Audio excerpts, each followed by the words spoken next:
Welcome to the treatment room. We're going Hey, to be Phil. talking about, hi Andy, we're going to be talking about some interesting stuff today, aren't we? Three topics. But before we get started, let's just lay a bit of ground for talking about a couple of webinars that we're going to be running between now and early part of New Year. So one for December, which we'll tell you more about a little bit later on in this podcast. And then we've got some really exciting news about one that we're going to be running in January with some partners. So hang around and find out a little bit more, because they're both really topical and going to be some fantastic content. So Andy, we've had an interesting few conversations in the last couple of weeks, and as always in Hot Topics, we're going to pick up on three subjects that we've been talking about. And I think the first one we'll kick off with is forecasting, which I know sounds really dull and boring, doesn't it? But actually, we find it to be really fascinating. It's one of those, isn't it, where when we start talking around forecasting, hopefully not everyone's just switched off. And please see the eyelids going, yeah. can't you? Yeah. You know, and I think where we're coming from is a bit different from the financial forecasting that we did with OB. And if you missed our webinar, then you can actually get our webinar on our Academy Light site, of where well worth a look. We picked parts of OB and what he was doing with that. We kind of asked loads of good questions around financial forecasting, and in fact, me and OB have created some really good content for our actual paid academy, so which is teaching you how to do it. So if financial forecasting is your thing, then and you're worried about it or scared of it, don't worry, because we've got some. I would say, Andy, even if it isn't, I think the way that OB puts it across makes it really accessible and interesting. So I mean, even if you're going to sit down once a year with your accountant, at least you're going to get some better understanding. But actually, I think it's really worth looking at the content, because it gives you some insight and gives some really practical ideas about where to get started and where to look.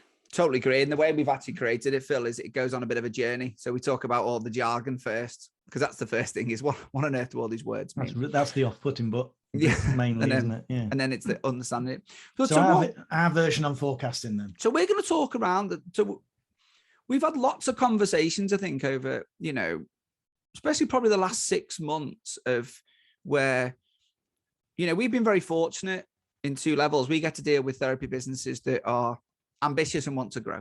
Okay. So we get to speak to those people who have got big goals, big ambitions, and want to grow. And the problem is, when you big and grow, that you get to a certain level of capacity. Sometimes you get to this point of where, how do I fit more people in? And there's two, which is a nice place to be at one level, isn't it? That your book's full, your diary's full. Although one of the things that we're aware of is that it can affect the experience of which your customers are getting it. And what I mean by this is that, let's say John has come in for his shoulder, and he's been quite looking forward to understanding and getting his shoulder assessed, diagnosed, and starting his treatment journey. Yeah. But because of the capacity of the therapist in your organization, you might not be able to see him for another 3 weeks. Then there's a break in the ability to you to do the best service that you could do for John. Now, in some cases, 3 weeks might be a good time frame to be in, but in some cases it may not. And you're being chosen how you then treat, or how your pathway of a customer through your organization is based on your availability. So we've had several conversations with some really quite insightful and innovative business owners about, is there a way that we can start forecasting our workload?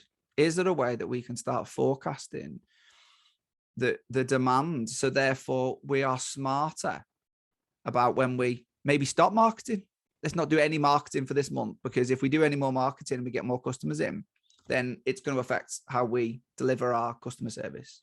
We want to, is there ways where we have to think, okay, well, who's the one that, who starts taking on new ones? Because we know that in 2 weeks' time, Mary's going to be at capacity. And so therefore we start filling her diary full of new clients and customers. Then it's going to affect the customers. But also, for the therapists in your world, we've not come across many, and we talk to lots of therapists that don't actually want to do a good job. Is that fair? Very right? true. Yeah. Yeah. So everyone wants to do a good job. And if we're then affecting how our own team do their job, then actually that could be affecting the morale internally as well. So I think there's an awful lot of considerations around developing a process where you start to think about how you're measuring the clients and what your workflow might be, and we always talk about our KPIs and how to track it. So we know how many times a customer comes, and we can look at our average journey length and all those kind of things. So there are ways you could start to do that. And I think it'll be. What's interesting is that if you take the average journey length as an example, of course, if you don't get the flow of your customers right through your clinic, then actually you could be getting drop off in terms of average journey length, because people are thinking, well, if I can't be seen, maybe I've had session 2 and I'm waiting for session 3, but I have to wait. Maybe ideally that session would be in a couple of weeks' time, but actually Andy, the physio, is really busy, so Andy can't see me for 3 or 4 weeks. Then actually what happens? We lose the continuity. Perhaps my recovery plan goes a bit west. And I think, well, it doesn't really matter. I'll just carry on with my life now. So the reason people drop out of the system is also worth tracking. I use a party balloon as an example here, don't I, Andy? Go on, Phil. Go for it. So as it's if you're listening on podcast, make sure that you're explaining this, because he does a great. So if you're watching this on YouTube or in our academy, then then you can use this. If not, you have to imagine Phil's got a big balloon. So I want you to imagine, as it's coming up to, think about kids' party time. So you'll get somebody who'll blow up these kind of really long, kind of thin, sausagey type balloons, and then they make parrots out of them, or, whatever it is, fun toys. The dog, yeah.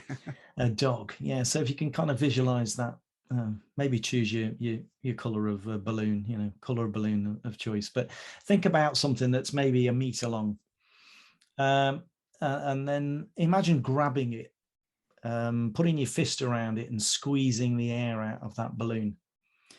So what we're doing is we're displacing that air to a different part, either side of the fist. Now, often in operational terms, in organizations, that's what we do as managers in terms of putting in processes or systems that we think help. But in fact, they cause a blockage. If we then measure the data, we realize that we've got a blockage. And the big problem is we usually grab the balloon in a different place. So maybe, 0.5 meter up, and we grab it with both hands and we displace the air both sides of our fist. So now we've got 2 blockages and 3 different subsets in an operating system. And I think to bring that back into the clinic environment, we're saying we kind of got initial consultations. We've got people that are on recovery journeys, and then we've got people perhaps who are in maintenance. But actually, if we're not careful, if we don't get that balance right between initial recovery and maintenance, and how we deploy and use the skills and expertise of the team that we've got within our business, then actually we're going to sub-optimize the performance.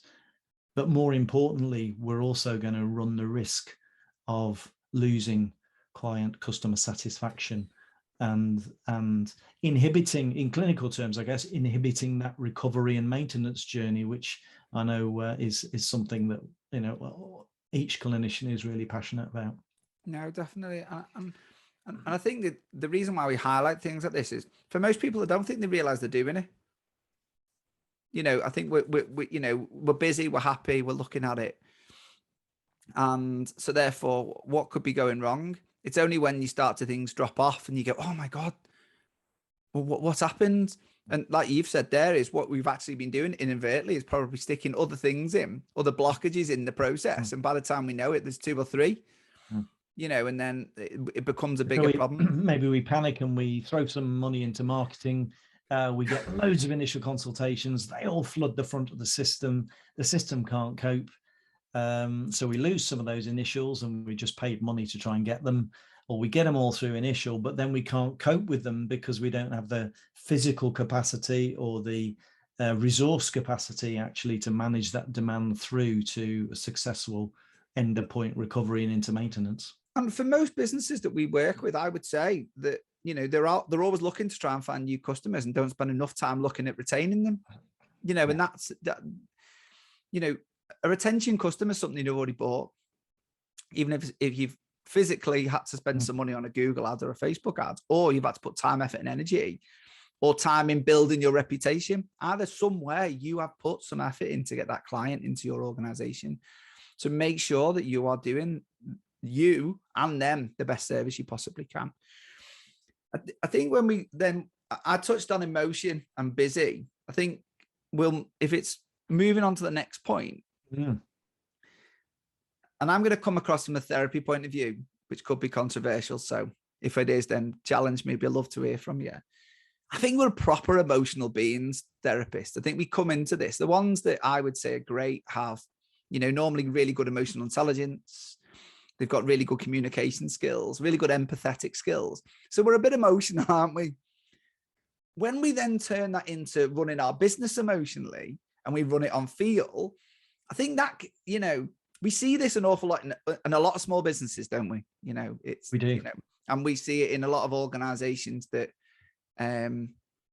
maybe think they're doing better than what they should be on the basis that they feel excited by it, or they feel good by it, or, you know, it's what their passion is. So therefore we make these emotional based decisions. Well, certainly on the basis of the presentations we gave at Therapy Live Business, you know, one of the polls I ran around feedback and performance was that most people actually were happy to accept that they wing it. Yeah. So that puts it into the feeling perspective for sure, doesn't it? Yeah. And I think if you are ambitious, and if you're listening to this and you have got ambitions, that, you know, if you've started off with your portable treatment bed and you've hired space in a room, which we all started at, you know, there's not many people. Then we interviewed, you know, Matt Taylor from Sano recently, who has gone on to take it. He's got a national based business. That's where he started. You know, that's where I started, and where lots of people listening are starting. And that's great. But if you've got ambitions to grow to really big clinics, or you want one big clinic, or you're looking to get several satellite ones and have a what we would call an organization, a proper business, that has to change from just making decisions emotionally. And I know people, I get called out quite a lot because I like spreadsheets. I like data. I like, you know, looking at making decisions based upon analytics. It's something that, you know, I get called out a lot by for business owners for being boring and geeky and stuff. And I'm all right with that, because it's helped me and served me a good purpose. Although if you look at most businesses in the world, they're all data driven. So I think I'm all right and I'm doing the right thing. And we shine a light on this, as we try to do with all of our hot topics, is just shine light on areas where we feel that therapists don't spend enough time, effort, and attention on the basis that it's a time of reflection. We're recording this in December. It'll be launched before Christmas, which means everyone's starting to take time to reflect. And I think, you know, it's a good thing wherever you're listening to this too.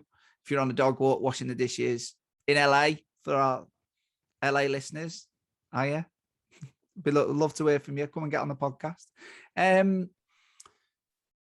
It's a time where just have a think. How do you run your business? Is it on feel? Oh yeah, I know I'm doing all right because we feel busy. We look busy. You know, what does the data actually tell you? You know, what? The last thing you want to do is get to the end of the financial year and then have your accountant that you've been working flat out for the whole year and actually haven't made any money.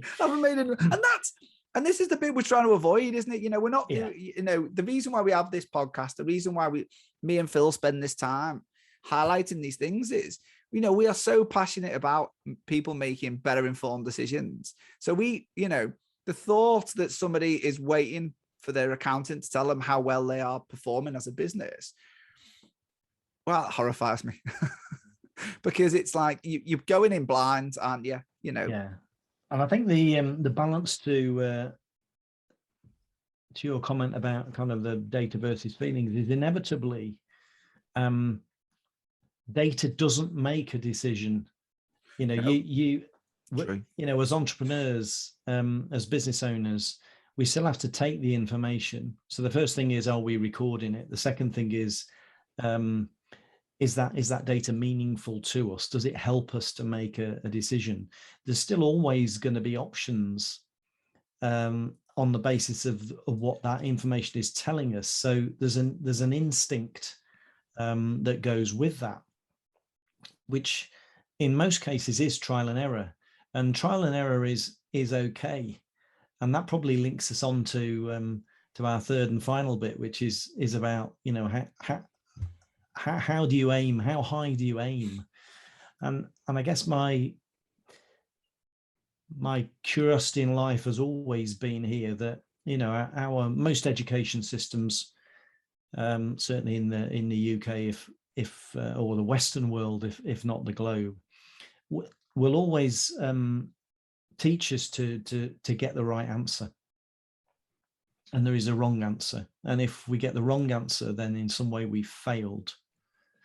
So that causes us to be cautious in terms of the risks that we're prepared to take, because we fear failure as a consequence of not achieving our goal.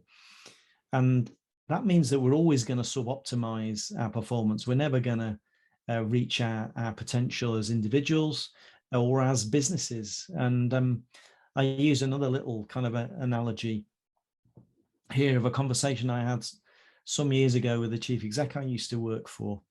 And I'd kind of take an assessment of the organization that I was working in at the time. And I thought that we were very cautious. It was a long-standing, predictable, good, honest organization that delivered good results. But as a consequence, its ambition was really quite low. And at the time, I'd come in from a very different type of organization. And I was sitting down with the chief exec, and I said to him, look, I think we should be aiming for the stars rather than the moon. And he kind of looked at me curiously and he said, but I think we'd be lucky to get to the moon, Phil.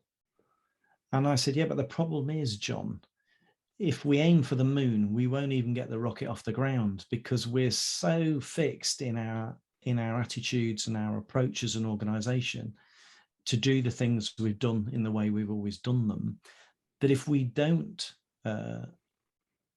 seek to achieve something that appears to be overly ambitious, then we're never going to achieve the type of goals that we're after, which I think then commutes into a therapy world. As you know, if you're trying to grow a business or you're seeking to get 90% of your available appointments, or you're seeking to get an average journey length of 6, or whatever your goal is, if you're not aiming for that goal with earnest and then learning and improving to get there, then actually we're going to struggle. You're going to struggle in terms of the performance of your organization.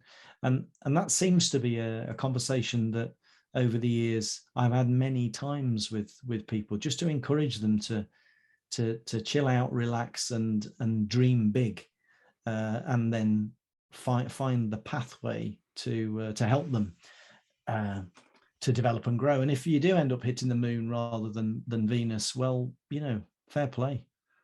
Better than leaving your rocket on the ground. And listen, I totally agree with this. And I think it's something which, you know, it's the whole analogy. If you need 300 clients to fill your diary, or 400 clients to fill your diary, aim for 500. Because if you get 400, brilliant. If you only need 300.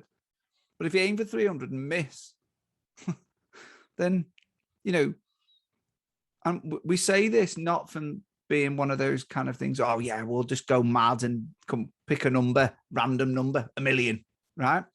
It's the fact that we've sat down with people that have got targets that they miss. And when they miss it, they don't break even, they lose money. So, and if you're losing money month on month on month and you're working really, really hard, you get into the year and you've earned nothing. or you're not, as a director or the business owner, you might not be able to take much money out. All the staff might have been paid and you might not have even been paid. So, we want you to go into 2022 or whenever you're listening to this, the next part of your next quarter. The next quarter. Why not try and be a bit more ambitious? Maybe try and take yourself out of that comfort zone of doing it. Put yourself at a target that is a little bit more than you feel comfortable with and go for it. Work it back, see what happens. What does that mean? What more effort do you have to put in? And if you achieve that and you did hit that, what difference would it make to you? And I think that's, I think the way you put it across in your story, I think is lovely.